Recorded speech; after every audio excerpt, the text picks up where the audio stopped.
ಯಾವಾಗಲೂ ಅಷ್ಟೇ, ನಾವು ಯಾರಿಗಾದ್ರೂ ತೊಂದರೆ ಆದರೆ, ಈ ಥರ ಸೆಲೆಬ್ರಿಟಿಗೆ ತೊಂದರೆ ಆದರೆ ಜನಕ್ಕೆ ಎಲ್ಲರಿಗೂ ಟೆನ್ಷನ್ ಆಗ್ಬಿಡುತ್ತೆ. ನಮ್ಗೇನಾದ್ರು ಹಾರ್ಟಿನ ಸಮಸ್ಯೆ ಇದೆಯೇನಪ್ಪ, ಇಲ್ದಲೇ ಇರೋರು ಸಹ ಬಂದು ತೋರಿಸ್ಕೊಳೋಕೆ ಶುರು ಮಾಡ್ತಾರೆ. ಇದು ದಿನನಿತ್ಯ ನಾವು ನೋಡ್ತಿರಕ್ಕಂಥ ಸಮಸ್ಯೆ. ಅದು ಅವ್ರು ಯಾರೋ ಒಬ್ರಿಗೆ ಸೆಲೆಬ್ರಿಟಿಗೆ ಆಯ್ತು, ಈಗ ಪುನೀತ್ ರಾಜ್ಕುಮಾರ್ ಡೆತ್ ಆಯ್ತು ಸಡನ್ ಆಗಿ, ಅವಾಗ ಎಲ್ಲರಿಗೂ ನಮಗೂ ಹಾರ್ಟಿನ ಸಮಸ್ಯೆ ಇರ್ಬೋದಾ ಅಂತೇಳಿ ಜನ ನೋಡ್ಲಿಕ್ಕೆ ಶುರುವಾದ್ರು. ಈಗ ಒಬ್ರು ಸೆಲೆಬ್ರಿಟಿಗೆ ಆಯ್ತು. ಸೊ ಹಾಗೆ ಬಟ್ ಡೈಲಿ ನಾವು ಹಾಸ್ಪಿಟ್ಲಲ್ಲಿ ಏನು ನೋಡ್ತಿದ್ರೆ, ಪ್ರತಿನಿತ್ಯನೂ ಸಹ 30 ದಶಕದಲ್ಲಿ ಇರ್ಬೋದು, 30, 35, 40 ಇಯರ್ಸ್, 50 ಇಯರ್ಸ್ ಇರೋರು ಸಡನ್ ಆಗಿ ಹಾರ್ಟ್ ಅಟ್ಯಾಕ್ ಆಗಿ ಹಾಸ್ಪಿಟ್ಲಿಗೆ ಬರ್ತಾನೆ ಇರ್ತಾರೆ. ನಾವು ಡೈಲಿ ಅವ್ರಿಗೆ ಟ್ರೀಟ್ಮೆಂಟ್ ಕೊಡ್ತಾನೆ ಇರ್ತೀವಿ. ಬಟ್ ಏನಂದ್ರೆ ನಮಗೆ ಜನಗಳಿಗೆ ಒಂದು ಯಾರಿಗೊಬ್ರಿಗೆ ದೊಡ್ಡ ವ್ಯಕ್ತಿಗಾದಾಗ ಅಯ್ಯೋ ಅವ್ರಿಗಾಯ್ತಂತೆ ಅನ್ನೋದು ಒಂದು ಆಗ್ತದೆ. ಬಟ್ ನಮ್ಮಲ್ಲೇ ಎಷ್ಟೊಂದು ಜನಕ್ಕೆ ಸಮಸ್ಯೆ ಆಗ್ತಾ ಇರುತ್ತೆ. ನೀವು ನೋಡಿರ್ತೀರ, ಫ್ರೆಂಡ್ಸ್ ಇರ್ತಾರೆ, ಫ್ಯಾಮಿಲಿನವ್ರು ಇರ್ತಾರೆ, ರಿಲೇಟಿವ್ಸ್ ಇರ್ತಾರೆ. ಸೊ ಯಂಗ್ ಏಜಲ್ಲಿ ಅವ್ರಿಗೂ ಸಹ ಆಗ್ತಾ ಇರುತ್ತೆ. ಇತ್ತೀಚೆಗೆ ಲಾಸ್ಟ್ ಮಂತು ಇಲ್ಲಿ ಹಾಸ್ಪಿಟಲ್ LM ಫ್ಲವರಲ್ಲೂ ಅವರು ಅಷ್ಟೇ ಒಬ್ಬ 35 ಇಯರ್ಸ್ ಎದೇನೋ ಬಂತು, ನಮ್ಮ ಹಾಸ್ಪಿಟ್ಲಿಗೆ ಬರೋ ಅಷ್ಟೊತ್ತಿಗೆ ಈ ಡೈಟ್. ಸೊ ಹಾಗಾಗಿ ಹಾರ್ಟ್ ಸಮಸ್ಯೆ ಯಾರಿಗೋ ಒಬ್ರಿಗೆ ಆಗುತ್ತೆ ಅಂತ ಇಲ್ಲ, ಎಲ್ಲರಿಗೂ ಬರ್ಬೋದು. ಸೊ ಅದರಿಂದ ಅದ್ರ ಬಗ್ಗೆ ನಾವು ತಿಳ್ಕೊಳೋದು ತುಂಬ ಇಂಪಾರ್ಟೆಂಟು, ಅದರಿಂದ ನಾವು ಎಚ್ಚೆತ್ಕೊಳೋದು ತುಂಬ ಇಂಪಾರ್ಟೆಂಟ್. ಅದಕ್ಕೋಸ್ಕರ ನಿಮ್ಮ ಕಂಪ್ನಿಯಲ್ಲಿ ನಾವು ಹಾರ್ಟ್ ಹೆಲ್ತ್ ಅಂದರೆ ಏನು, ಹಾರ್ಟಿನ ಸಮಸ್ಯೆಗಳು ಏನು, ಅದನ್ನು ಯಾವ ಥರ ನಾವು ಐಡೆಂಟಿಫೈ ಮಾಡಬೇಕು, ಯಾವ ಥರ ಟ್ರೀಟ್ಮೆಂಟ್ ತೊಗೋಬೇಕು ಅನ್ನೋದನ್ನ ಒಂದು ನೆಕ್ಸ್ಟ್ 15-20 ಮಿನಿಟ್ಸಲ್ಲಿ ಡಿಸ್ಕಸ್ ಮಾಡಿ. ನೆಕ್ಸ್ಟ್ ಸೊ ಹಾರ್ಟಿನ ಸಮಸ್ಯೆ ಅಂದರೆ ಬರೀ ಹಾರ್ಟ್ ಅಟ್ಯಾಕೇನ, ಬೇರೆ ಏನೇನಾದ್ರು ಕಾಯಿಲೆಗಳಿದೆಯಾ ಅಂತ ನಾವು ನೋಡ್ಕೋಬೇಕಾಗುತ್ತೆ. ಸೊ ಹಾರ್ಟಿನ ಸಮಸ್ಯೆ ಅಂತಂದರೆ ನಾನಾ ಸಮಸ್ಯೆಗಳಿರುತ್ತೆ, ಬರೀ ಹಾರ್ಟ್ ಅಟ್ಯಾಕ್ ಅಷ್ಟೇ ಅಲ್ಲ. ಸೊ ಹಾರ್ಟ್ ಅನ್ನೋದು ಏನಿರ್ತದೆ ಅಂದರೆ ಒಂದು ಮಾಂಸದ ಮುದ್ದೆ ಥರ ಇರ್ತದೆ. ಸೊ ಅದು ಪ್ರತಿ ನಿಮಿಷ ಅದ್ರ ಕೆಲಸ ಬ್ಲಡ್ಡನ್ನು ಪಂಪ್ ಮಾಡೋದಿರುತ್ತೆ. ತಲೆಯಿಂದ ಕೆಳಗಡೆವರೆಗೂ ಎಲ್ಲ ಒಂದು ಸೆಲ್ ಏನಿರ್ತದೆ ನಮ್ಮ ಶರೀರದಲ್ಲಿ ಎಲ್ಲದಕ್ಕೂ ಬ್ಲಡ್ ಸಪ್ಲೈ ಆಗಬೇಕು ಅಂದರೆ ಹಾರ್ಟ್ ಕೆಲಸ ಮಾಡಬೇಕು. ಸೊ ಹಾರ್ಟ್ ಪಂಪ್ ಮಾಡಬೇಕಾದ್ರೆ ಅದು ಕವಾಟಗಳು ಇರ್ತದೆ, ವ್ಯಾಲ್ವ್ಸ್ ಅಂತ ಹೇಳ್ತೀವಿ. ಹಾರ್ಟಿನ ಮಸಲ್ ಇರ್ತದೆ, ಅಲ್ಲಿಂದ ಹೊರಗಡೆ ಹೋಗ್ತಕ್ಕಂಥ ರಕ್ತನಾಳ, ಪೈಪ್ ಥರ ರಕ್ತನಾಳಗಳು ಇರುತ್ತೆ. ಹಾರ್ಟಿಗೆ ರಕ್ತ ಸಪ್ಲೈ ಮಾಡ್ತಕ್ಕಂಥ ರಕ್ತನಾಳಗಳು ಇರುತ್ತೆ. ಸೊ ಇದು ಯಾವುದೇ ಒಂದು ಸಿಸ್ಟಮಲ್ಲಿ ಪ್ರಾಬ್ಲಮ್ ಆದ್ರೂ ಸಹ ನಮ್ಮ ಹಾರ್ಟಿನ ಕಾಯಿಲೆಗಳು ಬರ್ತಕ್ಕಂಥದ್ದು ಸಹಜವಾಗಿರ್ತದೆ. ಸೊ ಇಲ್ಲಿ ನೋಡಿದಂಗೆ ಮೇಲಿಂದ ನೋಡ್ಕೊಂಬಂದ್ರೆ ಕರ್ನರಿ ಆರ್ಟರಿ ಡಿಸೀಸ್ ಅಂತ, ಅಂದರೆ ಹಾರ್ಟಿಗೆ ಸಪ್ಲೈ ಮಾಡ್ತಕ್ಕಂಥ ರಕ್ತನಾಳದಲ್ಲಿ ಕೊಲೆಸ್ಟ್ರಾಲ್ ಬ್ಲಾಕೇಜ್ ಆಗ್ತಕ್ಕಂಥದ್ದು, ಅದು ಹಾರ್ಟ್ ಅಟ್ಯಾಕ್ ಸಮಸ್ಯೆ ಬರುತ್ತೆ. ನೆಕ್ಸ್ಟು ವ್ಯಾಲ್ವ್ಸ್ ಅಂತ ಹೇಳ್ತೀವಿ. ವ್ಯಾಲ್ವ್ಸ್ ಅಂದರೆ ಕವಾಟಗಳು. ಸೊ ಈಗ ನಾನ್ ರಿಟರ್ನ್ ವ್ಯಾಲ್ವ್ಸ್ ಅಂತ ನೀವು ಕೇಳಿರ್ತೀರ, ನೀರು ಒಂದೇ ಡೈರೆಕ್ಷನಲ್ಲಿ ಹೋಗ್ಬೇಕು, ವಾಪಸ್ ಬರೋದಕ್ಕಾಗಲ್ಲ. ಸೊ ಈಗ ಅದು ಅಷ್ಟೇ, ಮೋಟ್ರಲ್ಲಿ ಹೋಗ್ತಾ ಇದ್ರೆ ಮುಂದಕ್ಕೆ ಹೋಗ್ತಾ ಇರುತ್ತೆ, ಹಿಂದಕ್ಕೆ ಬಂದರೆ ಅದು ವ್ಯಾಲ್ವ್ ಕ್ಲೋಸ್ ಆಗುತ್ತೆ. ಇಲ್ಲೂ ಅಷ್ಟೇ, ಬ್ಲಡ್ ಒಂದು ಡೈರೆಕ್ಷನ್ ಮಾತ್ರ ಪಂಪ್ ಆಗಬೇಕು. ಸೊ ವ್ಯಾಲ್ವ್ ಚಿಕ್ಕದಾಯಿತು, ಅದು ವ್ಯಾಲ್ವ್ ಲೀಕೇಜ್ ಆಯಿತು ಅಂದರೆ ವ್ಯಾಲ್ವ್ ಹಾರ್ಟ್ ಡಿಸೀಸ್ ಅಂತ ಹೇಳ್ತೀವಿ. ಸೊ ಅದ್ರಿಗೆ ಸಂಬಂಧಪಟ್ಟ ಸಮಸ್ಯೆಗಳು ಬರುತ್ತೆ. ನೆಕ್ಸ್ಟು ಹಾರ್ಟಿಂದ ಬ್ಲಡ್ ಆಚೆ ಹೋಗ್ತಕ್ಕಂಥ ಟ್ಯೂಬಲ್ಲಿ ಇರ್ತದೆ, ಟ್ಯೂಬು ಬಲೂನ್ ಥರ ಊದ್ಕೊಳೋದು, ಅದು ರಪ್ಚರ್ ಆಗೋವಂಥದ್ದು, ಅದು ಹಾರ್ಟ್ ರಿಲೇಟೆಡ್ ಸಮಸ್ಯೆ ಇರುತ್ತೆ. ನೆಕ್ಸ್ಟ್ ಬಂದು ಕಾರ್ಡಿಯಾಕ್ ಅರಿಥ್ಮಿಯಾಸ್ ಅಂತ. ಸೊ ಈಗ TVS ಎಲೆಕ್ಟ್ರಾನಿಕ್ಸ್ ಆಗಿರೋದ್ರಿಂದ ಎಲೆಕ್ಟ್ರಿಕ್ ಪ್ರಾಬ್ಲಮ್ಸ್. ಸೊ ಹಾರ್ಟು ಪ್ರತಿ ಸಲ ಪಂಪ್ ಮಾಡಬೇಕಂತ ಅಲ್ಲಿ ಎಲೆಕ್ಟ್ರಿಕಲ್ ಆ್ಯಕ್ಟಿವಿಟಿ ಬರುತ್ತೆ. ಒಂದು ಇಂಪಲ್ಸ್ ಬಂದು ಅದು ಎಲ್ಲ ಕಡೆ ಸ್ಪ್ರೆಡ್ ಆಗಿ ಹಾರ್ಟ್ ಪಂಪ್ ಮಾಡುತ್ತೆ. ಸೊ ಅದರಲ್ಲಿ ಏನಾದ್ರು ಇರ್ರೆಗ್ಯುಲರ್ ಆಯಿತು ಅಂದರೆ, ಈಗ ಲೈಕ್ ನಮ್ಮ ಕಾಮನ್ ಟರ್ಮಲ್ಲಿ ಹೇಳ್ತಂದರೆ ಶಾರ್ಟ್ ಸರ್ಕ್ಯೂಟ್ ಥರ. ಸೊ ಅದು ಸಡನ್ನ ಶಾರ್ಟ್ ಸರ್ಕ್ಯೂಟ್ ಯಾಕಂದರೆ ಹಾರ್ಟ್ ಎರ್ರಾಬಿರಿಯಾಗಿ ಹೊಡ್ಕೊಳೋದಕ್ಕೆ ಶುರು ಮಾಡುತ್ತೆ, ಅಥವಾ ಹಾರ್ಟ್ ಪಂಪಿಂಗ್ ಕಡಿಮೆ ಆಗಿ ಹಾರ್ಟ್ ರೇಟ್ ಕಡಿಮೆ ಆಗುತ್ತೆ. ಇದಕ್ಕೆ ಅರಿಥ್ಮಿಕ್ ಡಿಸೀಸ್ ಅಂತ ಹೇಳ್ತೀವಿ. ಇದನ್ನೇ ಮೋಸ್ಟ್ ಇಂಪಾರ್ಟೆಂಟ್, ಸಡನ್ನಾಗಿ ಡೆತ್ ಆಗಲಿಕ್ಕೆ ಕಾರಣ ಆಗ್ತಕ್ಕಂಥದ್ದು. ನೆಕ್ಸ್ಟು ಹಾರ್ಟಿನ ಮಸಲ್ ಸಮಸ್ಯೆ ಇರ್ತದೆ. ಹಾರ್ಟಿನ ಮಸಲ್ ತುಂಬ ದಪ್ಪ ಆದರೆ, ಅದು ತುಂಬ ವೀಕ್ ಆದರೆ ಅದಕ್ಕೆ ಕಾರ್ಡಿಯೋಮಯೋಪತಿ ಅಂತ ಹೇಳ್ತೀವಿ. ಹಾರ್ಟ್ ಪಂಪಿಂಗ್ ವೀಕ್ ಆಗ್ತದೆ. ಅದರ ನೆಕ್ಸ್ಟ್ ಬಂದು ಹಾರ್ಟ್ ಫೇಲ್ಯೂರ್ ಅಂತ. ಸೊ ಕಾಲಿನಲ್ಲಿ ಊತ ಬರ್ತಕ್ಕಂಥದ್ದು, ಉಸಿರಾಡೋದಕ್ಕೆ ಕಷ್ಟ ಆಗ್ತಕ್ಕಂಥದ್ದು, ಹಾರ್ಟ್ ಪಂಪಿಂಗ್ ಕಡಿಮೆ ಆಗಲಿಕ್ಕೆ ಹಾರ್ಟ್ ಫೇಲ್ಯೂರ್ ಅಂತ. ಸೊ ಈ ಥರ ನಾನಾ ಸಮಸ್ಯೆಗಳು ಹಾರ್ಟನ್ನು ಪ್ರಭಾವ ಮಾಡ್ಬೋದು. ಸೊ ಅದರಲ್ಲಿ ಮೋಸ್ಟ್ ಇಂಪಾರ್ಟೆಂಟು ಹಾರ್ಟ್ ಅಟ್ಯಾಕ್ ಸಮಸ್ಯೆ. ನೆಕ್ಸ್ಟ್ ಸೊ ಎಲ್ಲರೂ ಕೇಳಿರ್ತೀರ ಹಾರ್ಟ್ ಅಟ್ಯಾಕ್ ಅಂತ ಅಂದರೆ ಏನಾಗ್ಬೋದು, ಏನಕ್ಕೆ ಹಾರ್ಟ್ ಅಟ್ಯಾಕ್ ಅಂತ ಎಲ್ಲರಿಗೂ ಗೊತ್ತಿರೋದೆ. ಹೃದಯಾಘಾತ ಅಂದರೆ ಏನಂದರೆ, ಈಗ ಹೃದಯದ ಮೇನ್ ಕೆಲಸನೇ ಇಡೀ ಶರೀರಕ್ಕೆ ರಕ್ತ ಸಪ್ಲೈ ಮಾಡ್ತಕ್ಕಂಥದ್ದು. ಬಟ್ ಅದು ಕೆಲಸ ಮಾಡಲಿಕ್ಕೆ ಅದಕ್ಕೂ ಸಹ ರಕ್ತದ ಅವಶ್ಯಕತೆ ಇರ್ತದೆ. ಸೊ ಹೃದಯದ ಮಾಂಸಖಂಡಗಳಿಗೆ ರಕ್ತ ಸಪ್ಲೈ ಮಾಡಲಿಕ್ಕೆ 3 ರಕ್ತನಾಳಗಳು ಇರುತ್ತೆ, ಬಲಗಡೆ 1 ಮತ್ತು ಎಡಗಡೆ 2 ರಕ್ತನಾಳ ಇರುತ್ತೆ. ಅದು ಕಂಟಿನ್ಯೂಸ್ ಆಗಿ ಬ್ಲಡ್ ಸಪ್ಲೈ ಮಾಡ್ತಾ ಇರುತ್ತೆ. ಆ ರಕ್ತನಾಳದಲ್ಲಿ ಬ್ಲಾಕೇಜ್ ಆದರೆ ನಮಗೆ ಹಾರ್ಟ್ ಅಟ್ಯಾಕ್ ಸಮಸ್ಯೆ ಆಗುತ್ತೆ. ಸೊ ಇದಕ್ಕೆ ನಾವು ಹಾರ್ಟ್ ಅಟ್ಯಾಕ್ ಅಂತ ಹೇಳ್ತೀವಿ. ಸೊ ಇಲ್ಲಿ ಕೊಲೆಸ್ಟ್ರಾಲ್ ಬ್ಲಾಕೇಜ್ ಇರುತ್ತೆ, ಅದ್ರ ಮೇಲೆ ಬ್ಲಡ್ ಕ್ಲಾಟ್ ಆಗಿ ಇಲ್ಲಿ ಮುಂದೆ ಬ್ಲಡ್ ಸಪ್ಲೈ ಸ್ಟಾಪ್ ಆಯಿತು ಅಂದರೆ ಈ ಭಾಗದ ಹಾರ್ಟ್ಗೆ ರಕ್ತ ಸಪ್ಲೈ ಆಗಲ್ಲ. ಇದಕ್ಕೆ ನಾವು ಹಾರ್ಟ್ ಅಟ್ಯಾಕ್ ಸಮಸ್ಯೆ ಅಂತ ಹೇಳ್ತೀವಿ. ನೆಕ್ಸ್ಟ್ ಸೊ ಇದು ನಮ್ಮದು ಎಂಜಿಯೋಗ್ರಾಮ್ದು ಒಂದು, ನಾವೇನು ಎಂಜಿಯೋಗ್ರಾಮ್ ಮಾಡ್ತೀವಿ ಹಾರ್ಟಿನ ರಕ್ತನಾಳ ನೋಡೋದಕ್ಕೆ ಇದೊಂದು ವಿಡಿಯೋ. ಸೊ ಇದರಲ್ಲಿ ನೋಡಿದ್ರೆ ಗಮನಿಸಿದ್ರೆ ಗೊತ್ತಾಗುತ್ತೆ, ಅಲ್ಲಿ ಮೇಲ್ಗಡೆ ಅಂತ ಏನು ರಕ್ತನಾಳಗಳು ಹಿಂಗೆ ಬರ್ತಿವೆ ಬ್ಲ್ಯಾಕ್ ಕಲರು, ಸೊ ಅವು ರಕ್ತನಾಳಗಳು. ಅದರಲ್ಲಿ ಬ್ಲಡ್ ಫ್ಲೋ ಬರ್ತಾ ಇರಬೇಕು ಕಂಟಿನ್ಯೂಸ್ ಆಗಿ. ಅದರಲ್ಲಿ ಏನಾದ್ರು ಬ್ಲಾಕೇಜ್ ಆಗಿ ಬ್ಲಡ್ ಫ್ಲೋ ಸ್ಟಾಪ್ ಆಯಿತು ಅಂತಂದರೆ ನಮಗೆ ಹಾರ್ಟ್ ಅಟ್ಯಾಕ್ ಸಮಸ್ಯೆ.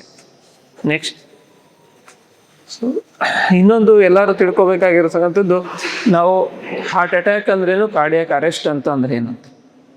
ಅವನು ಹಾರ್ಟ್ ಅಟ್ಯಾಕ್ ಆಗಿ ಸತ್ತೋಗ್ಬಿಟ್ಟಂತಪ್ಪ ಅಂತ ಒಬ್ರು ಹೇಳ್ತೀವಿ, ಇನ್ನೊಬ್ಬ ಕಾರ್ಡಿಯಾಕ್ ಅರೆಸ್ಟ್ ಆಯ್ತಂತ ಅವನಿಗೆ ಅಂತೀವಿ.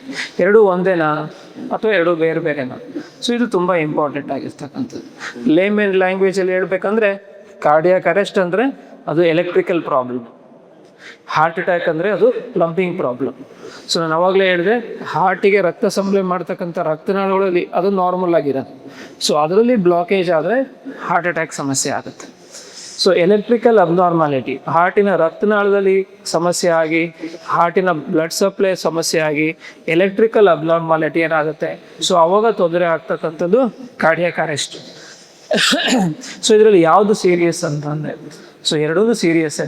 ಕಾರ್ಡಿಯಾಕ್ ಅರೆಸ್ಟಲ್ಲಿ ನಮಗೆ ಟೈಮ್ ಇರೋದಿಲ್ಲ, ಸಡನ್ನಾಗಿ ಮನುಷ್ಯ ಕೊಲ್ಯಾಪ್ಸ್ ಆಗ್ತಾನೆ, ಇಮಿಡಿಯೇಟಾಗಿ ನಾವು ಅವ್ರಿಗೆ ಟ್ರೀಟ್ಮೆಂಟ್ ಕೊಟ್ಟು ರೆಸಿಸ್ಟೇಟ್ ಮಾಡ್ದಲೇ ಇದ್ದರೆ, so within next 3 to 5 minutes ಆ ಮನುಷ್ಯ ಡೆತ್ ಆಗ್ತದೆ. ಹಾರ್ಟ್ ಅಟ್ಯಾಕಲ್ಲಿ ನಮಗೆ we may get some time. So ಅವ್ನ ಹಾಸ್ಪಿಟ್ಲಿಗೆ ಕರ್ಕೊಂಡು ಹೋಗ್ಬೋದು, ಏನೇನೋ ಅಂತೆಲ್ಲ ಬಂದಾಗ ಅವ್ನ ಹಾಸ್ಪಿಟ್ಲಿಗೆ ಕರ್ಕೊಂಡು ಹೋಗಿ ಟ್ರೀಟ್ಮೆಂಟ್ ತೊಗೊಂಡ್ರೆ ರಿಕವರ್ ಆಗ್ತಕ್ಕಂಥ ಸಾಧ್ಯತೆ ಇದೆ. ಸೊ ಕಾರ್ಡಿಯಾಕ್ ಅರೆಸ್ಟ್ಗೆ ಮೋಸ್ಟ್ ಇಂಪಾರ್ಟೆಂಟ್ ಕಾರಣನೇ ಹಾರ್ಟ್ ಅಟ್ಯಾಕ್. ಕಾರ್ಡಿಯಾಕ್ ಅರೆಸ್ಟ್ಗೆ ನಾನಾ ಕಾರಣಗಳಿರುತ್ತೆ. ಅರಿದ್ಮಿಯಾಸ್ ಅಂತ ಹೇಳ್ತೀವಿ, ಹಾರ್ಟ್ ಬೀಟಲ್ಲಿ ವ್ಯತ್ಯಾಸಗಳು ಆಗ್ತಕ್ಕಂಥದ್ದು, ಪಂಪ್ ಫೇಲ್ಯೂರ್ ಆಗ್ತಕ್ಕಂಥದ್ದು, ಅಯೋಟಿಕ್ ಡಿಸೆಕ್ಷನ್, ಇಷ್ಟೊಂದು ಕಾರಣ ಆಗುತ್ತೆ. ಬಟ್ ಹಾರ್ಟ್ ಅಟ್ಯಾಕ್ ಆದವ್ರಿಗೆ ಮೋಸ್ಟ್ ಇಂಪಾರ್ಟೆಂಟ್ ಕಾರಣ. ಸೊ ಕಾರ್ಡಿಯಾಕ್ ಅರೆಸ್ಟ್ ಆಗಲಿಕ್ಕೆ ಹಾರ್ಟ್ ಅಟ್ಯಾಕ್ ಸಮಸ್ಯೆ ಆಗುತ್ತೆ. ಸೊ ಎರಡೂ ಡಿಫ್ರೆಂಟ್ ಇರ್ತದೆ, ಅದು ಮೋಸ್ಟ್ ಸೀರಿಯಸ್. ಕಾರ್ಡಿಯಾಕ್ ಅರೆಸ್ಟ್ ಅಂದರೆ will not have any time. So ಆಸ್ಪತ್ರೆಯಲ್ಲಿ ಏನೋ ಕಂಪ್ನಿಲಿ ಕೆಲಸ ಮಾಡ್ತಾ ಇದ್ದ, ಒಂದು ನಿಮಿಷದ ಮುಂಚೆ ಚೆನ್ನಾಗಿತ್ತಪ್ಪ, ಸಡನ್ನಾಗಿ ಕೊಲ್ಯಾಪ್ಸ್ ಆದ ಅಂದರೆ that is cardiac arrest. So ಎದೆ ನೋವು ಬಂತು, ಉಸಿರಾಡ್ಲಿಕ್ಕೆ ಕಷ್ಟ ಆಯಿತು, ಕೈ ನೋವು, ಭುಜ ನೋವು, ಸ್ವೆಟ್ಟಿಂಗು, ಆ ಥರದ್ದು ಏನಾದ್ರು ಸಮಸ್ಯೆ ಆಗಿ ಹೋಯ್ತು ಅಂದಾಗ ನಾವು ಅದಕ್ಕೆ ಹಾರ್ಟ್ ಅಟ್ಯಾಕ್ ಸಮಸ್ಯೆ ಅಂತ ಹೇಳ್ತೀವಿ. ನೆಕ್ಸ್ಟ್, ಏನಕ್ಕೆ ಹಾರ್ಟ್ ಅಟ್ಯಾಕ್ ಆಗ್ತದೆ, ಇದಕ್ಕೆ ಕಾರಣಗಳು ಏನು ಸರ್? ಇತ್ತೀಚೆಗೆ ಎಲ್ಲರೂ ನೋಡ್ತಾ ಇದ್ದೀವಿ, ಮುಂಚೆ ಏನೂ ಇರಲಿಲ್ಲ, ಇತ್ತೀಚೆಗೆ ಯಾರನ್ನು ಕೇಳಿದ್ರು ಹಾರ್ಟ್ ಅಟ್ಯಾಕ್ ಅಂತ ಹೇಳ್ತಾರೆ. ಚಿಕ್ಕ ವಯಸ್ಸನ್ನೆಲ್ಲ ಹಾರ್ಟ್ ಅಟ್ಯಾಕ್ ಆಗ್ತಾ ಇದೆ, ಏನಕ್ಕೆ ಆಗ್ತಾಯಿದೆ ಈ ಥರ, ಏನು ಕಾರಣ ಏನಿರ್ಬೋದು ಇದಕ್ಕೆ ಅನ್ನೋದು ನೆಕ್ಸ್ಟ್ ಕ್ವಶನ್. ನಮಗೂ ಬರ್ಬೋದಾ? ಯಾರು ಏನಿಲ್ಲ, ದೇವ್ರು ಯಾರು ಇಲ್ಲ, ಯಾರಿಗೆ ಬೇಕಾದರೂ ಬರ್ಬೋದು. ಸೊ ನಮಗೂ ಬರ್ಬೋದು, ನಿಮಗೂ ಬರ್ಬೋದು, ಯಾರಿಗೆ ಬೇಕಾದ್ರೂ ಹಾರ್ಟ್ ಅಟ್ಯಾಕ್ ಬರ್ಬೋದು. ಬಟ್ ಅದಕ್ಕೆ ಕೆಲವು ಕಾರಣಗಳು ಇರ್ತವೆ. ಅಂದರೆ ಕೆಲವ್ರಿಗೆ ಜಾಸ್ತಿ ರಿಸ್ಕ್ ಇರ್ತದೆ, ಅದು ಬರ್ತಕ್ಕಂಥದ್ದು ರಿಸ್ಕ್ ಜಾಸ್ತಿ ಇರುತ್ತೆ. ಸೊ ಇದರಲ್ಲಿ ನಾವು 2 ಥರ ರಿಸ್ಕ್ ಅಂತ ಹೇಳ್ತೀವಿ. ಒಂದನ್ನು ನಾವು ಚೇಂಜ್ ಮಾಡ್ಬೋದು, ಅಂದರೆ ಅದನ್ನು ಕಂಟ್ರೋಲ್ ಮಾಡಿಕೊಂಡ್ರೆ ಅದು ಹಾರ್ಟ್ ಅಟ್ಯಾಕ್ ಬರ್ತಕ್ಕಂಥ ಒಂದು ಚಾನ್ಸಸ್ನ ಕಡಿಮೆ ಮಾಡ್ಬೋದು. ಇನ್ನು ಕೆಲವು ನಮ್ಮಲ್ಲಿ ಕಂಟ್ರೋಲಲ್ಲಿ ಇಲ್ಲ, ಸೊ ನಮ್ಮ ಕೈಲಿ ಏನೂ ಇಲ್ಲ. ಸೊ ಅದು ಯಾವುದು ನಮ್ಮ ಕೈಲಿ ಇಲ್ದಲೇ ಇರೋದೇನೆಂದರೆ ನಾನ್ ಮಾಡಿಫೈಬಲ್ ರಿಸ್ಕ್ ಫ್ಯಾಕ್ಟರ್ಸ್ ಅಂತ ಹೇಳ್ತೀವಿ. ಅಂದರೆ ಅದರಲ್ಲಿ ಮೊದಲನೇದು ಏಜ್ ಅಂತ ಹೇಳ್ತೀವಿ. ಏಜ್ ನಮ್ಮ ಕಂಟ್ರೋಲ್ ಇರಲ್ಲ, ವಯಸ್ಸಾಗ್ತಾ ಇರುತ್ತೆ, ಅದನ್ನು ನಾವೇನು ಕಡಿಮೆ ಮಾಡ್ಕೊಳ್ಳಿಕ್ಕಾಗಿಲ್ಲ. ಜನರಲಿ ಮುಂಚೆ ಹೇಳ್ತಾ ಇದ್ವಿ 50, 60, 70 ವರ್ಷ ಆದವ್ರಿಗೆ ಹಾರ್ಟ್ ಅಟ್ಯಾಕ್ ಸಮಸ್ಯೆ ಜಾಸ್ತಿ ಆಗುತ್ತೆ ಅಂತ. ಇತ್ತೀಚಿನ ದಿನಗಳಲ್ಲಿ 30, 40ರಲ್ಲಿರೋರು ಸಹ ಹಾರ್ಟ್ ಅಟ್ಯಾಕ್ನ ನಾವು ತುಂಬ ನೋಡ್ತಾ ಇದ್ದೀವಿ. ತುಂಬ ಕಡಿಮೆ ವಯಸ್ಸಲ್ಲಿ ನಾನು ನೋಡೋದು ಅಂದರೆ 19 years ಹುಡುಗ, ಸೊ ಕಾಲೇಜ್ಗೆ ಹೋಗೋವಂಥ ಹುಡುಗನಿಗೂ ಸಹ ಹಾರ್ಟ್ ಅಟ್ಯಾಕ್ ಆಗಿತ್ತು ಅಂಥವ್ರು ಸಹ ಬರ್ತಾರೆ. ಸೊ ಏಜು ಮೊದಲೇ ಹೇಳ್ದಂಗೆ ಬರೀ ವಯಸ್ಸಾದವ್ರು ಮಾತ್ರ ಹಾರ್ಟ್ ಅಟ್ಯಾಕ್ ಬರಬೇಕು ಅನ್ನೋದೇನು ರೂಲ್ಸ್ ಇಲ್ಲ, ಯಾವ ಏಜಲ್ಲಾದ್ರೂ ಬರ್ಬೋದು. ಜನರಲಿ 30s, 40s ಮತ್ತು 50s ಕಾಮನ್ ಆಗಿ ಕಾಣಿಸ್ತಾ ಇದೆ. ಸೊ ಇದು ನಮ್ಮ ಕಂಟ್ರೋಲ್ ಇಲ್ಲ. ನೆಕ್ಸ್ಟ್ ಬಂದ್ಬಿಟ್ಟು ಜೆಂಡರ್ ಅಂತ ಹೇಳ್ತೀವಿ. ನಮ್ಮ ಒಂದು ಮೇಲ್ಸ್ ಆ್ಯಂಡ್ ಫೀಮೇಲ್ಸ್ ಅಂತ ಹೇಳಿದಾಗ ಗಂಡಸರಲ್ಲಿ ಹಾರ್ಟ್ ಅಟ್ಯಾಕ್ ಆಗ್ತಕ್ಕಂಥ ಸಾಧ್ಯತೆಗಳು ಜಾಸ್ತಿ ಇರುತ್ತೆ. ಅದೂ ಸಹ ಕಂಪೇರ್ ಟು ಹೆಂಗಸರಿಗೆ. ಸೊ ಹೆಂಗಸರಲ್ಲಿ ಏನಂದರೆ ನಮ್ಮದು ಕೆಲವು ಹಾರ್ಮೋನ್ಸ್ ಇರ್ತದೆ, ಹಾರ್ಮೋನಲ್ ಪ್ರೊಟೆಕ್ಷನ್ ಇರುತ್ತೆ ಅವ್ರಿಗೆ. ಸೊ ಹಾರ್ಮೋನ್ಸು ಪ್ರೊಟೆಕ್ಷನ್ ಎಲ್ಲಿವರೆಗೂ ಇರುತ್ತೆ ಅಂದರೆ ಅವ್ರಿಗೆ ಮುಟ್ಟಾಗೋ ತನಕ, ಅಂದರೆ 45-50 yearsವರೆಗೂ ಎಲ್ಲಿವರೆಗೂ ಅವ್ರಿಗೆ ಮುಟ್ಟಿರ್ತದೋ ಸೊ ಅಲ್ಲಿವರೆಗೂ ಪ್ರೊಟೆಕ್ಷನ್ ಇರ್ತದೆ. ಅದಾದಮೇಲೆ ಇಬ್ರಿಗೂ ಸಹ ಈಕ್ವಲ್ ಆಗಿರುತ್ತೆ. ಜನರಲ್ ಆಗಿ ಗಂಡಸರಲ್ಲಿ ಹಾರ್ಟ್ ಅಟ್ಯಾಕ್ ಆಗ್ತಕ್ಕಂಥ ರಿಸ್ಕು ಜಾಸ್ತಿ ಇರುತ್ತೆ. ಸೊ ಅದಾದಮೇಲೆ ಜೆನೆಟಿಕ್ ಫ್ಯಾಕ್ಟರ್ಸ್, ಅಂದರೆ ನಮ್ಮ ವಂಶದಲ್ಲಿ ಬರ್ತಕ್ಕಂಥದ್ದು. ಕೆಲವರಿಗೆ ಪೇರೆಂಟ್ಸ್ಗೆ ಕಡಿಮೆ ಏಜಲ್ಲಿ ಹಾರ್ಟ್ ಅಟ್ಯಾಕ್ ಆಗಿರ್ತಕ್ಕಂಥದ್ದು, ಬ್ರದರ್ಸ್ಗೆ ಯಾರಿಗೋ ಆಗಿರುತ್ತೆ, ಸಿಸ್ಟರ್ಸ್ಗೆ ಯಾರಿಗೋ ಆಗಿರುತ್ತೋ.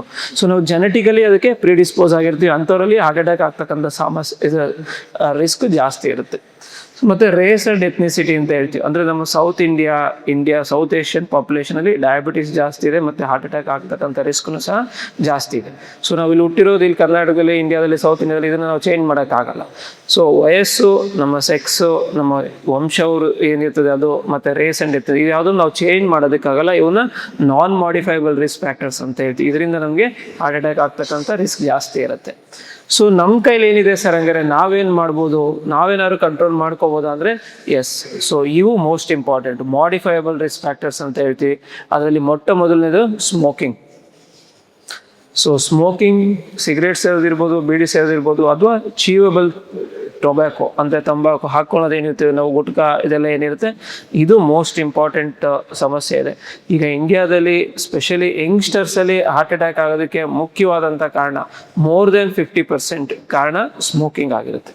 ಸ್ಮೋಕಿಂಗ್ ಯಾವುದೇ ಪ್ರಮಾಣದಲ್ಲಿ ಆಗಿರ್ಬೋದು, ಯಾವುದೇ ರೀತಿಲಿ ಆಗಿರ್ಬೋದು, ಸಿಗರೇಟ್, ಬೀಡಿ, ತಂಬಾಕು, ಗುಟ್ಕಾ ಏನು ಯಾವುದ್ರಲ್ಲಾದರೂ ಆಗಿರ್ಬೋದು, ಯಾವುದೇ ಪ್ರಮಾಣದಲ್ಲಾದ್ರೂ ಸಹ ನಮಗೆ ಹಾರ್ಟ್ ಅಟ್ಯಾಕ್ ಆಗ್ತಕ್ಕಂಥ ರಿಸ್ಕ್ ಜಾಸ್ತಿ ಇರುತ್ತೆ. ಜಯದೇವದಲ್ಲಿ ಇತ್ತೀಚೆಗೆ ಒಂದು ಸ್ಟಡಿ ಮಾಡಿದ್ರು, ಯಂಗ್ಸ್ಟರ್ಸಲ್ಲಿ ಹಾರ್ಟ್ ಅಟ್ಯಾಕ್ ಅಂದರೆ MI ಹೆಂಗೆ ಅಂತ ಹೇಳ್ತೀವಿ ಅಂದರೆ 40 ಇಯರ್ಸ್ಗಿಂತ ಕಡಿಮೆವರೆಗೆ ಹಾರ್ಟ್ ಅಟ್ಯಾಕ್ ಆದವ್ರಿಗೆ ಮೇನ್ ಕಾರಣ ಏನು ಅಂತ ಬಂದಾಗ ಮೋರ್ ದೆನ್ 50% ಜನಕ್ಕೆ ಸ್ಮೋಕಿಂಗೇ ಮುಖ್ಯವಾದಂಥ ಕಾರಣ ಇರ್ತದೆ.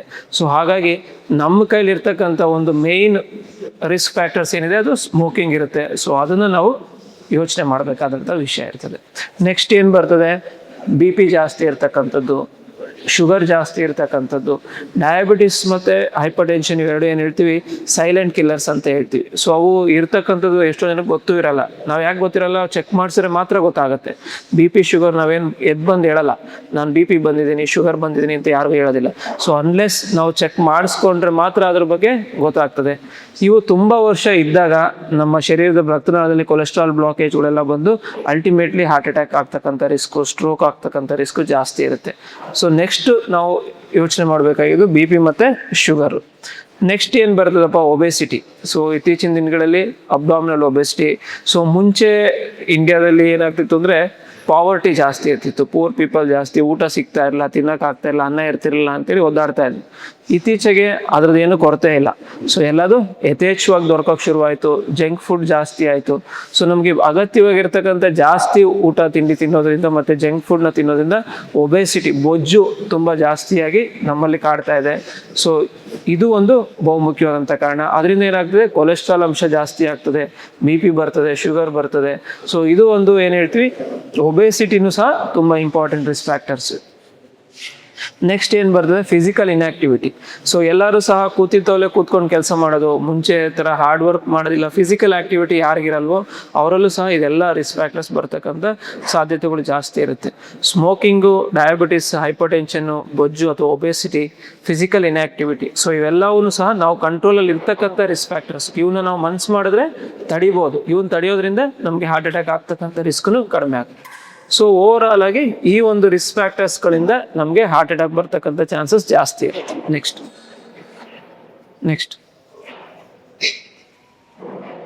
ನೆಕ್ಸ್ಟ್ ಕಾಣಿಸ್ತಿದೆಯಾ? ಆಯಿತು, ಕಾಣಿಸ್ತಿಲ್ಲ. ಹಿಂದಕ್ಕೆ ಹೋಗು, ಹಿಂದೆ. ಹಾಂ, ಹಿಂದೆ. ಓಕೆ. ಸೊ ನಮಗೆ ಹೇಗೆ ಗೊತ್ತಾಗುತ್ತೆ ಇದು ಹಾರ್ಟ್ ಅಟ್ಯಾಕ್ ಆಗಿದೆ ಅಂತಂದರೆ ನೆಕ್ಸ್ಟ್ ತುಂಬ ಇಂಪಾರ್ಟೆಂಟ್ ಆಗಿರ್ತಕ್ಕಂಥದ್ದು. ಸೊ ಎಲ್ಲ ಹೇಳ್ತೀವಿ ಸರ್, ಹೆಂಗೆ ಗೊತ್ತಾಗುತ್ತೆ ನಮಗೆ ಹಾರ್ಟ್ ಅಟ್ಯಾಕ್ ಆಗಿದೆ ಅಂತ, ಹೆಂಗೆ ಗೊತ್ತಾಗುತ್ತೆ? ಎಲ್ಲ ಆದಮೇಲೆ ಹೇಳ್ತಾರೆ, ಅವ್ನಿಗೆ ಹಾರ್ಟ್ ಅಟ್ಯಾಕ್ ಆಯ್ತಂತೆ, ಮೊದಲೇ ನೋಡ್ಕೊಳ್ಳಿಲ್ಲ, ಮೊದಲೇ ಸಿಮ್ಟಮ್ಸ್ ಇದ್ರೂ ಅವ್ನು ಹೋಗಿ ತೋರಿಸ್ಕೊಳ್ಳಿಲ್ಲ ಅಂತ. ಸೊ ಕಾಮನ್ನಾಗಿ ಸಾಮಾನ್ಯ ಜನಗಳಿಗೆ ನನಗೆ ಇದು ಹಾರ್ಟ್ ಅಟ್ಯಾಕೇ ಆಗಿದೆಯೋ ಅಥವಾ ಬೇರೆ ಆಗಿದೆಯೋ ಅನ್ನೋದು ಹೇಗೆ ಗೊತ್ತಾಗುತ್ತೆ ಅನ್ನೋದಕ್ಕೆ ಅದು ಸಿಮ್ಟಮ್ಸ್ ನಮಗೆ ಗೊತ್ತಿರಬೇಕು. ಸೊ ಮೊದಲನೇ ಇಂಪಾರ್ಟೆಂಟ್ ಸಿಮ್ಟಮ್ಸ್ ಹಾರ್ಟ್ ಅಟ್ಯಾಕ್ ಎಲ್ಲರಿಗೂ ಗೊತ್ತಿರೋ ಹಾಗೆ ಎದೆ ನೋವು. ಸೊ ಎದೆ ನೋವಲ್ಲಿ ನಾನಾ ರೀತಿ ಎದೆ ನೋವು ಇರ್ತದೆ. ಎಲ್ಲರಿಗೂ ಎದೆ ನೋವೇ ಬರಬೇಕು ಅಂತ ಇಲ್ಲ, ಬಟ್ ಮೋಸ್ಟ್ ಕಾಮನ್ ಆಗಿ ಬರ್ತಕ್ಕಂಥದ್ದು ಎದೆ ನೋವು. ಸೊ ನಮ್ಮ ಚೆಸ್ಟ್ ಏನಿದೆ, ಚೆಸ್ಟಿನ ಮಧ್ಯ ಭಾಗದಲ್ಲಿ ಬರ್ತಕ್ಕಂಥ ನೋವು ಎಡಗಡೆ ಬರ್ಬೋದು, ಬಲಗಡೆ ಬರ್ಬೋದು, ಮಧ್ಯ ಬರ್ಬೋದು.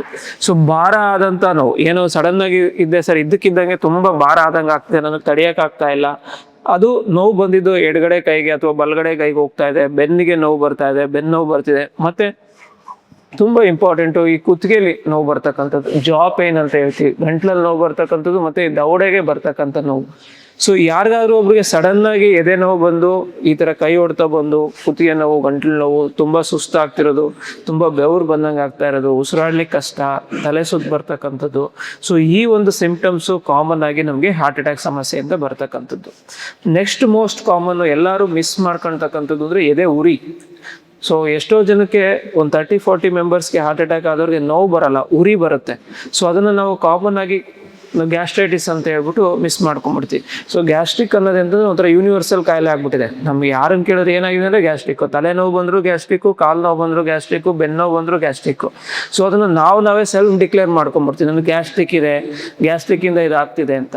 ಸೊ ಜನಗಳು ತಪ್ಪಾಗ್ತಕ್ಕಂಥದ್ದು ಇದೇನೆ. ಸೊ ಈಗ ಮೊನ್ನೆ ಆಗಿದ್ದು ಸಮಸ್ಯೆ ಇದೆ, ರಾತ್ರಿ ಎದೆ ನೋವು ಎದೆ ಉರಿ ಬಂದಿದೆ ಅವ್ರಿಗೆ, ಏನೋ ಗ್ಯಾಸ್ಟ್ರಿಕ್ ಇರ್ಬೋದು ಅಂದ್ಕೊಂಡು ಏನೋ ಕುಡಿಯೋದು, ನೀರು ಕುಡಿಯೋದು, ಬಿಸಿನೀರು ಕುಡಿಯೋದು, ನಿಂಬೆಹಣ್ಣು ಹಾಕೊಂಡು ಕುಡಿಯೋದು, ಏನೇನೋ ಮಾಡ್ತಾರೆ. ಸೊ ಅಲ್ಟಿಮೇಟ್ಲಿ ಬೆಳಗ್ಗೆ ಆಗೋ ಅಷ್ಟೊತ್ತಿಗೆ ಇಲ್ಲ ಡೆತ್ ಆಗಿರ್ತದೆ, ಇಲ್ಲ ಲೇಟಾಗಿ ಅವರು ಹಾಸ್ಪಿಟ್ಲಿಗೆ ಬರ್ತಾರೆ. ಸೊ ಈ ಗ್ಯಾಸ್ಟ್ರಿಕ್ ಅನ್ನೋದು ಒಂದು ಮಿಸ್ನಾಮರು. ನಾವು ಯಾವತ್ತೂ ಅಷ್ಟೇ ಯಾವುದೇ ಒಂದು ಸಮಸ್ಯೆ ಬಂದರೆ ವೈದ್ಯರ ಹತ್ರ ಹೋಗಿ ನನಗೆ ಗ್ಯಾಸ್ಟ್ರಿಕ್ ಆಗಿದೆ ಅಂತ ಹೇಳ್ಬಾರ್ದು. ಏನು ಸಿಂಪ್ಟಮ್ಸ್ ಇದೆ, ಎದೆ ನೋವಿದೆಯೋ ಉರಿ ಇದೆಯೋ ಅದನ್ನ ನಾವು ಹೇಳಬೇಕು. ಸೊ ಜನರಲ್ ಆಗಿ ಮಿಸ್ ಆಗ್ತಕ್ಕಂಥದ್ದು ಹಾರ್ಟ್ ಅಟ್ಯಾಕು ಇದರಲ್ಲೇನೆ. ಸೊ ಮಧ್ಯ ಭಾಗದಲ್ಲಿ ಎದೆ ಉರಿ ಬರ್ತಕ್ಕಂಥದ್ದು, ನಡೆದಾಗ ಓಡಾಡಿದಾಗ ಮೆಟ್ಲು ಹತ್ತಿದ್ರೆ, ಇಷ್ಟು ದಿನ ಚೆನ್ನಾಗಿ ಓಡಾಡ್ತಾ ಇದೆ, ಇತ್ತೀಚೆಗೆ ಯಾಕೋ ಸ್ವಲ್ಪ ದೂರ ನಡೆದ್ರು ಉರಿ ಬಂದಂಗೆ ಆಗ್ತಿದೆ ಅಂದರೆ ಅದು ಹಾರ್ಟಿನ ಸಮಸ್ಯೆ, ಅದು ಗ್ಯಾಸ್ಟ್ರಿಕ್ದಲ್ಲ. ಅಕಸ್ಮಾತ್ ಗ್ಯಾಸ್ಟ್ರಿಕ್ ಆಗಿದ್ರು ಏನು ತೊಂದರೆ ಇಲ್ಲ, ಹಾರ್ಟಿಂದಾಗಿ ಅದನ್ನು ನಾವು ಮಿಸ್ ಮಾಡ್ಕೊಂಡ್ವಿ ಅಂತಂದರೆ ನಾವು ನೆಕ್ಸ್ಟ್ ಮಾರನೇ ದಿನ ನೋಡ್ತೀವಿ ಅನ್ನೋದೇನು ಗ್ಯಾರಂಟಿ ಅಲ್ಲ. ಸೊ ಎದೆ ನೋವು, ಎದೆ ಉರಿ, ಗಂಟ್ಲು ಉರಿ, ನಡೆದಾಗ ಕೆಲಸ ಮಾಡಿದಾಗ ಮೆಟ್ಲತ್ತಾಗ ಬರ್ತಕ್ಕಂಥ ಯಾವುದೇ ಒಂದು ಸಿಂಪ್ಟಮ್ಸು, ಭುಜ ಹೊಡೆತ, ಕೈ ನೋವು ಇದ್ರೂ ಸಹ ಇದು ಹಾರ್ಟಿನ ಸಮಸ್ಯೆ ಅಂತ ಇರ್ತದೆ. ತಕ್ಷಣ ನಾವು ವೈದ್ಯರನ್ನ ಭೇಟಿ ಮಾಡಬೇಕಾಗ್ತದೆ. ಇವೆಲ್ಲ ಕಾಮನ್ ಆಗಿರ್ತಕ್ಕಂಥದ್ದು. ನೆಕ್ಸ್ಟ್ ಕೆಲವರಿಗೆ ಸೈಲೆಂಟ್ ಹಾರ್ಟ್ ಅಟ್ಯಾಕ್ ಅಂತ ಹೇಳ್ತೀವಿ. ಅಂದರೆ ಯಾರಿಗೂ ಎದೆ ನೋವು ಬರಲ್ಲ, ಸಡನ್ ಆಗಿ ತುಂಬ ಸುಸ್ತಾಗ್ತಕ್ಕಂಥದ್ದು, ಕಣ್ಣು ಕತ್ಲೆ ಆಗ್ತಕ್ಕಂಥದ್ದು, ಉಸಿರಾಡ್ಲಿಕ್ಕೆ ಕಷ್ಟ ಆಗೋದು, ಅನ್ಕಾನ್ಷಿಯಸ್ ಆಗಿ ಬಿದ್ದು ಹೋಗೋದು, ಇವೆಲ್ಲ ಕೆಲವು ಬೇರೆ ಬೇರೆ ಫಾರ್ಮಲ್ಲೂ ಸಹ ಹಾರ್ಟ್ ಅಟ್ಯಾಕು ನಮಗೆ ಬರ್ತಕ್ಕಂಥ ಚಾನ್ಸಸ್ ಇರುತ್ತೆ. ಸೊ ಎದೆ ನೋವು, ಎದೆ ಉರಿ, ಸುಸ್ತು, ಮೈ ಬೆವರು ಬರ್ತಕ್ಕಂಥದ್ದು, ಭುಜ ನೋವು, ಕೈ ನೋವು, ಸೊ ಇವೆಲ್ಲವೂ ಸಹ ಹಾರ್ಟ್ ಅಟ್ಯಾಕಿನ ಸಿಂಪ್ಟಮ್ಸ್ ಆಗಿರುತ್ತೆ. ಯಾವುದೇ ಒಂದು ಬಂದರೂ ಫಸ್ಟ್ ಡಾಕ್ಟರ್ ಹತ್ರ ಹೋಗಿ ಕನ್ಫರ್ಮ್ ಮಾಡ್ಕೋಬೇಕು ಇದೇನಾದ್ರು ಹಾರ್ಟಿಂದು ಅಲ್ವೋ ಅಂತ. ಸೊ ಇದನ್ನು ನಾವು ಫಸ್ಟ್ ಮಾಡಬೇಕಾಗುತ್ತೆ. ಸೊ ನೆಕ್ಸ್ಟ್ ಏನು ಮಾಡಬೇಕಾಗತ್ತೆ, ಈ ಥರ ಸಿಂಪ್ಟಮ್ಸ್ ಬಂದಮೇಲೆ ಇಮಿಡಿಯೇಟಾಗಿ ಡಾಕ್ಟ್ರಿಗೆ ತೋರಿಸ್ಬೇಕು, ECG ಮಾಡಿಸ್ಬೇಕು. ECG ಮಾಡ್ತಿಲ್ಲಂಗೆ ಎಲ್ಲ ಗೊತ್ತಾಗುತ್ತೆ ಸರ್, ಇಲ್ಲ. ಸೊ 70 to 80% ಜನಗಳಿಗೆ ಹಾರ್ಟ್ ಅಟ್ಯಾಕ್ ಆಗಿದ್ದವ್ರಿಗೆ ECGನಲ್ಲಿ ನಮಗೆ ಚೇಂಜಸ್ ಬರುತ್ತೆ. ಇನ್ನು ಒಂದು 20% ಜನಕ್ಕೆ ECG ನಾರ್ಮಲ್ ಆಗೋ ಇರ್ಬೋದು. ಸೊ ನಾವು ಮೊದಲನೇ ಮಾಡಿದ ECG ನಾರ್ಮಲ್ ಇರ್ಬೋದು. ನಮಗೇನಾದರೂ ಅದು ಹಾರ್ಟಿಂದೇ ಸಮಸ್ಯೆ ಅನಿಸಿದ್ರೆ ನಾವು ರಿಪೀಟ್ ಮಾಡಿ ನೋಡ್ತೀವಿ, ಒಂದು ಹಾಫ್ ಆನ್ ಅವರ್ ಬಿಟ್ಟು ಮತ್ತೆ ECG ಮಾಡಿ ನೋಡ್ತೀವಿ. ಕೆಲವು ಸಲ ಒಂದು ಬ್ಲಡ್ ಟೆಸ್ಟ್ ಮಾಡ್ತೀವಿ, ಕೆಲವು ಸಲ ಎಕೋ ಕಾರ್ಡಿಯೋಗ್ರಾಮ್ ಮಾಡ್ತೀವಿ. ಸೊ ಓವರ್ ಆಲ್ ಈ 3 ಟೆಸ್ಟ್ಗಳನ್ನ ಮಾಡಿದಾಗ ನಮಗೆ ಒಂದು ಐಡಿಯಾ ಬರುತ್ತೆ ಇದು ಹಾರ್ಟಿನ ನೋವೋ ಇಲ್ವೋ ಅಂತ. ಸೊ ಇನ್ನೂ ನಾವು ನೆಕ್ಸ್ಟ್ ಹೋದಾಗ ಟ್ರೆಡ್ಮಿಲ್ ಟೆಸ್ಟ್ ಅಂತ ಮಾಡ್ತೀವಿ. ಸೊ ಅದು ಇಲ್ಲ, ಅದರಲ್ಲಿ ಏನಾದ್ರು ಚೇಂಜಸ್ ಬಂದರೆ ಅಲ್ಟಿಮೇಟ್ಲಿ ನಾವು ಮಾಡ್ತಕ್ಕಂಥದ್ದು ಎಂಜಿಯೋಗ್ರಾಮ್ ಟೆಸ್ಟ್ ಅಂತ. ಸೊ ಅದರಲ್ಲಿ ನಮಗೆ ಬ್ಲಾಕೇಜ್ ಇದೆಯೋ ಇಲ್ವೋ, ಇದ್ರೆ ಎಷ್ಟು % ಇದೆ, ಅದು ಯಾವ ಥರ ಟ್ರೀಟ್ಮೆಂಟ್ ಕೊಡಬೇಕು ಅನ್ನೋದನ್ನ ನಾವು ಕನ್ಫರ್ಮ್ ಮಾಡ್ಕೋಬೋದು. ಸೊ ಹೀಗಾಗಿ ನೆಕ್ಸ್ಟು ನಮಗೆ ಸಮಸ್ಯೆ ಶುರುವಾದಾಗ ಇಮಿಡಿಯೇಟಾಗಿ ವೈದ್ಯರ ಹತ್ರ ಹೋಗಿ ECG ಮಾಡಿಸಿ ಕನ್ಫರ್ಮ್ ಮಾಡ್ಕೊಂಡು ಏನೋ ತೊಂದರೆ ಇಲ್ಲ ಅಂದರೆ ಮುಂದುವರಿಬೇಕು. ಅಕಸ್ಮಾತ್ ನಮ್ಗೆ ಅನುಮಾನ ಬಂದರೆ ಫರ್ದರ್ ಟೆಸ್ಟ್ಗಳನ್ನ ಮಾಡಬೇಕು. ಸರ್ ಈಗ ECG ಮಾಡಿದ್ರೆ ತಿರ್ಗಾ ಇನ್ನೊಂದ್ಸಲ ಏನಕ್ಕೆ ಹೇಳ್ತಿದ್ದೀರಾ ಅಂತ ಕೇಳ್ತಾರೆ ಒಂದು ಪೇಷಂಟ್. 1 ಗಂಟೆ ಮುಂಚೆ ಮಾಡಿಸ್ಕೊಂಬಂದಿದ್ವಿ. ಬಟ್ ECG ಅನ್ನೋದು ಡೈನಾಮಿಕ್ ಚೇಂಜಸ್, ಅಂದರೆ ಗಂಟೆಗೂ ನಿಮಿಷಕ್ಕೂ ಚೇಂಜ್ ಆಗ್ತಾ ಇರುತ್ತೆ. ಸೊ ಹಾಗಾಗಿ ನಮಗೆ ಕನ್ಫರ್ಮ್ ಆಗಿಲ್ಲ ಅಂದರೆ ನಾವು ಕನ್ಫರ್ಮ್ ಮಾಡ್ಕೊಳೋದಕ್ಕೆ ಮತ್ತೊಂದು ECG ಮಾಡಿ ನೋಡ್ಕೊತೀವಿ. ಹಾರ್ಟ್ ಅಟ್ಯಾಕಲ್ಲಿ ಇದು ತುಂಬ ಇಂಪಾರ್ಟೆಂಟು. ನಾವು ಟೆಸ್ಟ್ಗಳನ್ನ ಏನಕ್ಕೆ ಮಾಡ್ತೀವಿ, 1 by 1 ಮಾಡಿಕೊಂಡು ರೂಲ್ ಔಟ್ ಮಾಡ್ತೀವಿ. ಸೊ ಫಸ್ಟ್ ECGನಲ್ಲೇ ಚೇಂಜಸ್ ಬಂತಂದರೆ ಮಿಕ್ಕಿದ್ದು ಮಾಡೋ ಅವಶ್ಯಕತೆ ಇರಲ್ಲ. ಸೊ ಹಾಗಾಗಿ ನಾವೆಲ್ಲ ಇನ್ವೆಸ್ಟಿಗೇಷನ್ಸ್ ಮಾಡಿ ನೋಡಿ ಕನ್ಫರ್ಮ್ ಮಾಡ್ಕೋಬೇಕಾಗತ್ತೆ. ಒಂದ್ಸಲ ಇದು ಹಾರ್ಟ್ ಅಟ್ಯಾಕ್ ಅಂತ ಹೇಳಿ ಕನ್ಫರ್ಮ್ ಆದಮೇಲೆ ನೆಕ್ಸ್ಟ್ ಏನದಕ್ಕೆ ಟ್ರೀಟ್ಮೆಂಟ್ ಅನ್ನೋದು ತುಂಬ ಇಂಪಾರ್ಟೆಂಟ್. ನೆಕ್ಸ್ಟ್ ಸೊ ಟ್ರೀಟ್ಮೆಂಟು ತುಂಬ ಇಂಪಾರ್ಟೆಂಟ್. ಯಾಕೆ ಅಂತಂದರೆ ಹಾರ್ಟ್ ಅಟ್ಯಾಕ್ ಅನ್ನೋದು ಅದರಲ್ಲಿ ಟೈಮ್ ತುಂಬ ಇಂಪಾರ್ಟೆಂಟ್ ಇರುತ್ತೆ. ಈಗ ದೇವ್ರು ಟೈಮ್ ಕೊಟ್ಟಿದ್ದೆ ಬಿಡಪ್ಪ ಅವ್ನಿಗೆ ಏನೋ ಚೆನ್ನಾಗಾದ ಅನ್ನೋ ಥರಕ್ಕೆ ಇರ್ತಲ್ಲ. ಸೊ ಒಂದ್ಸಲ ನಮಗೆ ಎದೆ ನಾವು ಶುರುವಾಯ್ತಲ್ವಾ, ಸೊ ಆವಾಗ ನಮ್ಮ ಟೈಮ್ ಸ್ಟಾರ್ಟ್ ಆಗುತ್ತೆ. ಸೊ ಹಾರ್ಟ್ ಅಟ್ಯಾಕಲ್ಲಿ ನಾವು ಏನು ಹೇಳ್ತೀವಿ, ಟೈಮ್ ಈಸ್ ಮಸಲ್ ಅಂತ ಹೇಳ್ತೀವಿ. ಪ್ರತಿಯೊಂದು ನಿಮಿಷನೂ ಪ್ರತಿಯೊಂದು ಕ್ಷಣನೂ ತುಂಬ ಇಂಪಾರ್ಟೆಂಟ್ ಇರುತ್ತೆ. ಎಷ್ಟೋ ಜನ ಎದೆ ನೋವು ಬಂದವರು ಹಾಸ್ಪಿಟ್ಲು ರೀಚ್ ಆಗೋದಕ್ಕೂ ಟೈಮ್ ಇರಲ್ಲ. ಬಟ್ ಕೆಲವು ಜನ ಅಲ್ಲಿಂದ ಅಲ್ಲಿಗೆ ಸುತ್ತಾಡಿಕೊಂಡು ಟೈಮ್ ವೇಸ್ಟ್ ಮಾಡ್ತಾ ಇರ್ತಾರೆ. ಯಾಕೆ ಇದ್ರ ಟೈಮ್ ಇಂಪಾರ್ಟೆಂಟ್ ಅಂದರೆ, ಮೊದಲನೇ 1 hour ಎದೆ ನೋವು ಬಂದಮೇಲೆ ಮೊದಲನೇ 1 hour ಏನು ಹೇಳ್ತೀವಿ ಅದಕ್ಕೆ ನಾವು ಗೋಲ್ಡನ್ ಪೀರಿಯಡ್ ಅಂತ ಹೇಳ್ತೀವಿ. ಈ ಟೈಮಲ್ಲಿ ನಾವು ಸರಿಯಾದ ಟ್ರೀಟ್ಮೆಂಟ್ ತೊಗೊಂಡ್ರೆ ನಮಗೆ ಆಗ್ತಕ್ಕಂಥ ಕಾಂಪ್ಲಿಕೇಶನ್ ನಾವು ತಡೆಗಟ್ಬೋದು, ಮತ್ತು ಡೆತ್ ಆಗ್ತಕ್ಕಂಥ ರಿಸ್ಕನ್ನು ನಾವು ಕಡಿಮೆ ಮಾಡ್ಬೋದು, ಮತ್ತು ಮುಂದಿನ ಲೈಫಲ್ಲಿ ರಿಕವರಿ ಚೆನ್ನಾಗಿ ಸಹ ಆಗ್ತದೆ. ಸೊ ಮೊದಲನೇ 1 ಗಂಟೆ, next 3 hours, 6 hours, 12, 24 hours. So ಈಗ ಟೈಮ್ ಕಳೆದಂಗೆ ಏನಾಗುತ್ತೆ ಅಂದರೆ ಆ ಭಾಗದ ಹಾರ್ಟ್ ಡ್ಯಾಮೇಜ್ ಪರ್ಮನೆಂಟ್ ಆಗ್ಲಿಕ್ಕೆ ಶುರುವಾಗುತ್ತೆ. ವಿತಿನ್ 3 to 6 hours ನಾವು ಟ್ರೀಟ್ಮೆಂಟ್ ಕೊಟ್ಟರೆ ಅದು ರಿಕವರಿ ಚಾನ್ಸಸ್ ಜಾಸ್ತಿ ಇರುತ್ತೆ. ಹಾಗಾಗಿ ಟೈಮ್ ಈಸ್ ಮಸಲ್ ಅಂತ ನಾವು ಹೇಳ್ತೀವಿ. ನಮ್ಮ ಸ್ಟ್ಯಾಂಡರ್ಡ್ ವರ್ಲ್ಡ್ ವೈಡ್ ಸ್ಟ್ಯಾಂಡರ್ಡ್ಸ್ ಏನು ಹೇಳುತ್ತೆ ಅಂದರೆ, ಒಂದ್ಸಲ ನೋವು ಬಂದು ಆ ಪೇಷಂಟ್ ಹಾಸ್ಪಿಟ್ಲು ರೀಚ್ ಆದರೆ ನಾವು ವಿತಿನ್ 45 minutes ಅಥವಾ ವಿತಿನ್ 90 minutes ನಾವು ಅದನ್ನು ಎಂಜಿಯೋಪ್ಲಾಸ್ಟಿ ಮಾಡಿ ಬ್ಲಡ್ ಫ್ಲೋನ ಟಾರ್ಗೆಟ್ ಏನಿರ್ತದೆ ನಾವು ಅದನ್ನು ಮಾಡಬೇಕಾಗ್ತದೆ. ನೆಕ್ಸ್ಟ್ ಸೊ ಇದಕ್ಕೆ ಮೇನ್ ಟ್ರೀಟ್ಮೆಂಟ್ ಏನಪ್ಪ ಹಾರ್ಟ್ ಅಟ್ಯಾಕ್ ಸಮಸ್ಯೆ ಅಂತಂದರೆ, ಸೊ ಅದಕ್ಕೆ ಕಾರಣ ಏನಾಗ್ತದೆ, ಬ್ಲಾಕೇಜ್ ಆಗಿರ್ತದೆ. ಆ ಬ್ಲಾಕ್ನ ಕ್ಲಿಯರ್ ಮಾಡಿ ರಕ್ತ ಹರಿಯೋ ಥರ ಮಾಡೋದೇ ನಮಗೆ ಟ್ರೀಟ್ಮೆಂಟ್. ಇದು ಸಿಂಪಲ್. ನಾವೇನು ಜನರಲ್ ಆಗಿ ಏನು ನೀರು ಹರಿತಿರುತ್ತೆ, ನೀರಿನ ಪೈಪ್ ಕ್ಲೋಸ್ ಆಗಿರುತ್ತೆ ಅಂದರೆ ಆ ಬ್ಲಾಕ್ನ ಕ್ಲಿಯರ್ ಮಾಡೋದು ಸೇಮ್ ಸಿಂಪಲ್. ಇಲ್ಲೂ ಅಷ್ಟೇ. ಸೊ ನಾವು ಅದಕ್ಕೆ ಒಂದು ಎಂಜಿಯೋಗ್ರಾಮ್ ಅಂತ ಮಾಡ್ತೀವಿ.